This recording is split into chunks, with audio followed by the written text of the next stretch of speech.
విమర్శరూపిణీ విద్యా వియిదాది జగత్ప్రసూః సర్వవ్యాధి ప్రశమనీ సర్వమృత్యు నివారిణి. వివరణ: విమర్శ రూపిణ్యే నమః.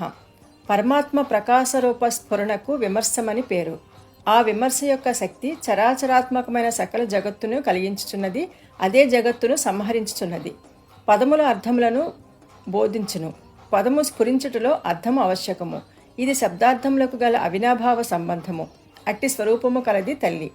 విద్యాయే నమః. మోక్షము కలిగించినది జ్ఞానము. ఆ అభేద జ్ఞానమునకే విద్య అని పేరు.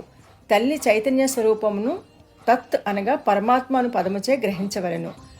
అది జ్ఞానసహిత క్రియాత్మకము అగుచున్నది. ఈ జ్ఞాన క్రియాత్మకమైన విద్య అంతఃకరణమందు ఉండును, అనగా జీవుల మనస్సునందు ఉండును. అగ్ని మొదలగు వాణియందు ఉండదు. వియదాది జగత్ ప్రసువే నమః. వియత్ అనగా ఆకాశము. ఆకాశము మొదలైన పంచభూతాత్మకమైన సృష్టిని కలుగచేసినది తల్లి. మహత్తత్వము నుండి ఆకాశము, ఆకాశము నుండి వాయువు, వాయువు నుండి తేజస్సు, తేజస్సు నుండి నీరు, నీటి నుండి భూమి, ఇట్లు పంచభూతములు జన్మించినవి. ఇవి అచేతనమైన జగత్ సృష్టి.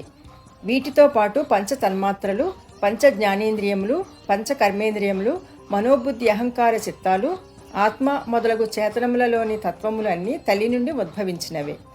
సర్వవ్యాధి ప్రశమన్యే నమః. అన్ని రోగములను పోగొట్టునది తల్లి. ఆది వ్యాధులు అని రెండు రకములు. ఆది అనగా మానసికమైన రోగము, వ్యాధి అనగా శారీరకమైన రోగము. ఈ రెండు విధములైన రోగములను పోగొట్టునది తల్లి. సర్వమృత్యు నివారిణ్యే నమః. మృత్యువు అనగా చావు. కాలమృత్యువు ఎవరికైనా తప్పదు. అకాల మృత్యువును గండము అంటారు.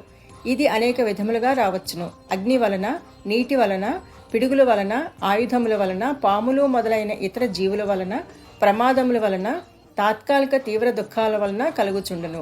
ఇట్టి అపమృత్యువులను తల్లి తొలగిస్తుంది.